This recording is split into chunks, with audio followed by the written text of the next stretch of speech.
Kita bahas terkait langkah Trump mengincar Kolombia, Kuba hingga Greenland dalam target operasi Amerika Serikat bersama pakar hubungan internasional Universitas Katolik Parahyangan, Kishino Bawono. Mas Kishino, selamat petang. Selamat petang. Mas Kishino, Trump kan bilang dalihnya itu ya karena narkoba. Kemudian juga bahkan bilang operasi militer kayaknya adalah ide yang bagus. Kalau analisis Anda, seberapa serius sebenarnya Trump dengan ancaman ini?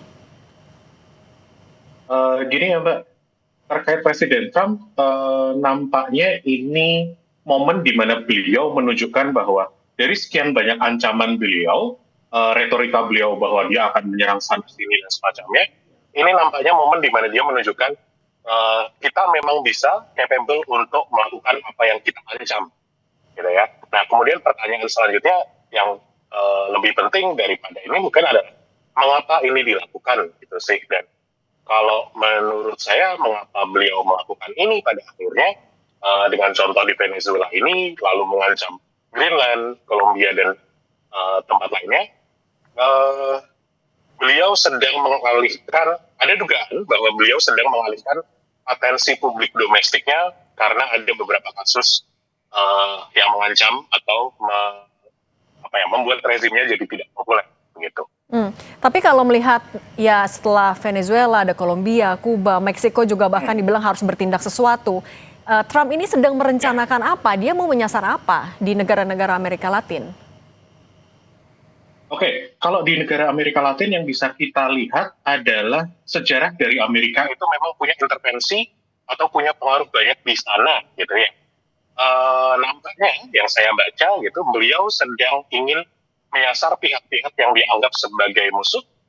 Kalau Venezuela ini dia dianggap ada kedekatan dengan Iran, ada kedekatan dengan Hezbollah serta kemudian Hamas. Tapi kalau kemudian ke negara-negara lainnya seperti yang tadi sudah disebut, ini nampaknya ya beliau ingin menekankan bahwa kalian rezim-rezim yang potensial ini menjadi musuh kami, tolong itu kemudian kalian ya jangan berisik lah kasarannya, ikut dengan perintah kami. Ya ini basically menunjukkan bahwa Amerika itu adalah ya top dog-nya, Amerika itu adalah aktor paling kuat di kawasan, jadi patuhlah dengan kami.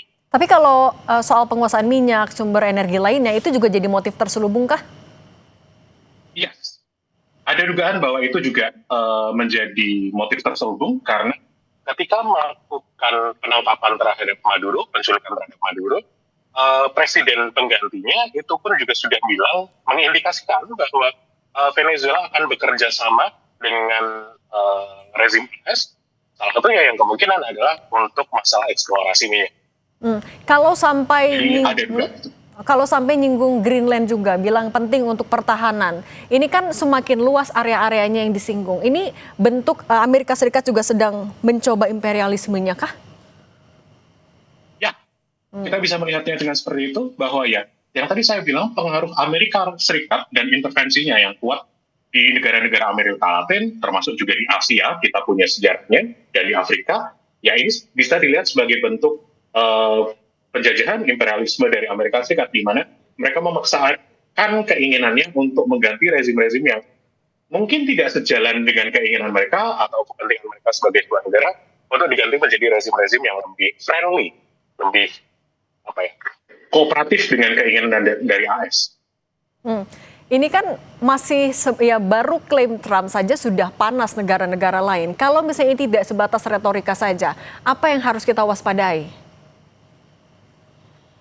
Yang harus diwaspadai adalah unpredictability-nya dari Presiden Trump.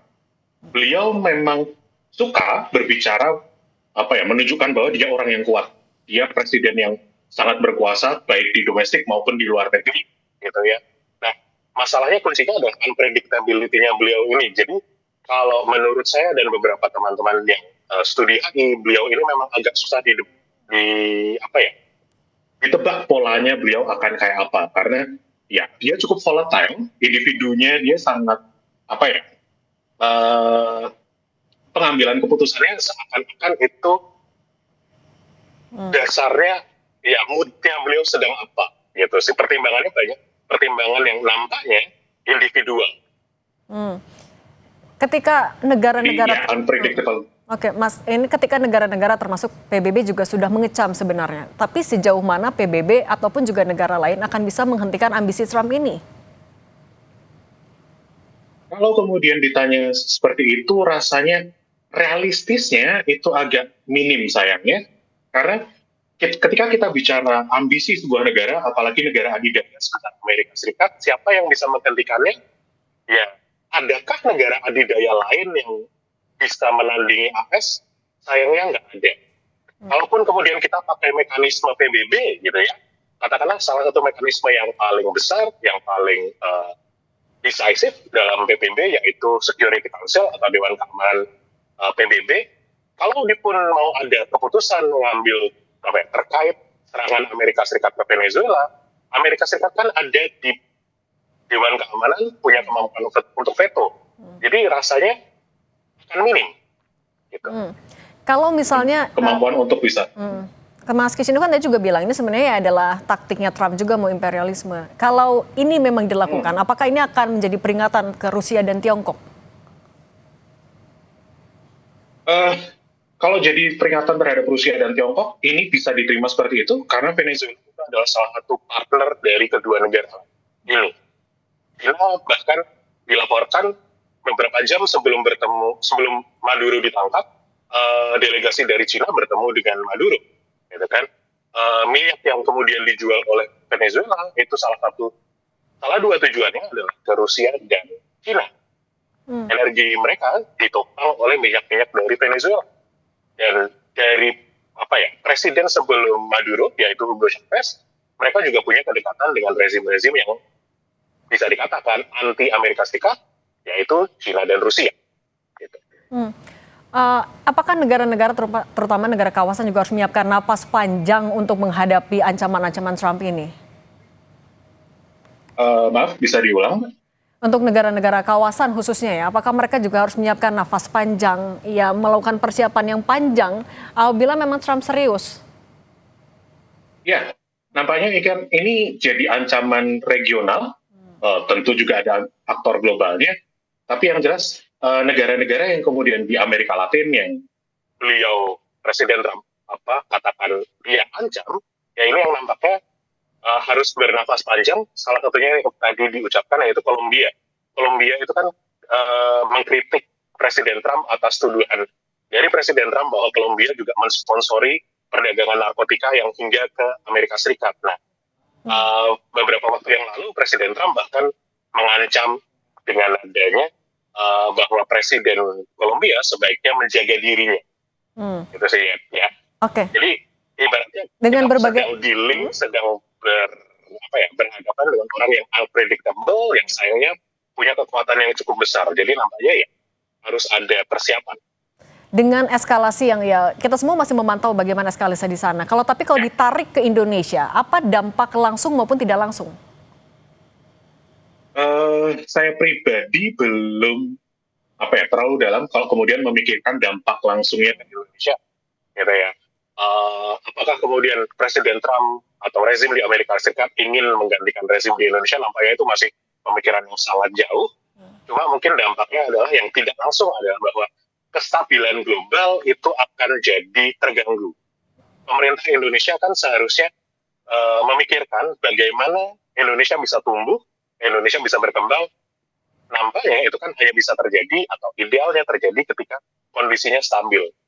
Maka ya yang Kemenlu ucapkan bahwa patuhi hukum internasional, patuhi aturan internasional, ya nampaknya ajakan yang paling netral, yang paling positif dari Indonesia bahwa kalau kita kembali ke aturan main, Indonesia bisa berkembang dengan lebih damai, lebih positif. Gitu. Kalau bagaimana dengan sikap bebas aktivitas, apa yang sebenarnya harus ditonjolkan juga oleh Indonesia? Apalagi dengan jabatan baru Indonesia yang nanti akan dikukuhkan tanggal 8, Presiden Indonesia sebagai Presiden Dewan HAM PBB. Tentunya apa yang Indonesia lakukan harus dilihat juga dari posisi Indonesia sebagai sebuah negara. Kita punya kekuatan daya tawar sebenarnya. Katakanlah kita memang masuk ke dalam jabatan tertentu di dalam PBB, di dalam organisasi internasional, tapi di akhir hari yang kemudian juga harus dilihat, Indonesia memang seberapa didengarnya di level internasional, gitu ya. Kalau agak skeptis, kalau agak pesimis, ya kekuatan Indonesia di level internasional masih cukup dikit, masih cukup tidak didengarkan. Maka kemudian apa yang bisa Indonesia lakukan ya, jangan bersuara sendiri, tapi mencari negara-negara yang bisa diajak untuk bersuara bersama. Jadi ibaratnya nggak cuma tidak cuma sendirian sebagai negara kecil yang bersuara, tapi rame-rame sehingga suaranya bisa diamplifikasi. Oke. Kalau untuk dampaknya ke harga minyak dunia, kan kalau tadi Menteri Erlangga bilang sebenarnya masih belum ada gejolak signifikan. Tapi kalau misalnya ini memang kita harus siap-siap berlangsung lama, ini juga jadi hal yang harus diantisipasi kah? Tentu itu harus diantisipasi, mengingat minyak itu adalah salah satu sumber daya yang sangat vital, gitu ya, ke semua negara, termasuk Indonesia. Seperti yang kemarin antara perang Israel dengan Iran, salah satu ketakutannya adalah volatilitas atau ketidakstabilan harga minyak. Nah, tentu pemerintah harus memperhatikan hal itu. Cuma masalahnya kita tidak bisa memprediksi ke depannya apakah makin panas atau tidak. Melihat dari kondisi Venezuela, nampaknya sih akan tidak banyak eskalasi, terutama dari pihak Venezuelanya sendiri. Saya rasa mereka sadar diri bahwa mereka tidak punya kapabilitas untuk kemudian misal menyerang balik ke Amerika Serikat. Oke. Mas Kishido Bawono, pakar hubungan internasional Universitas Katolik Parahyangan, terima kasih sudah berbagi perspektifnya bersama kami di Sapi Indonesia Malam.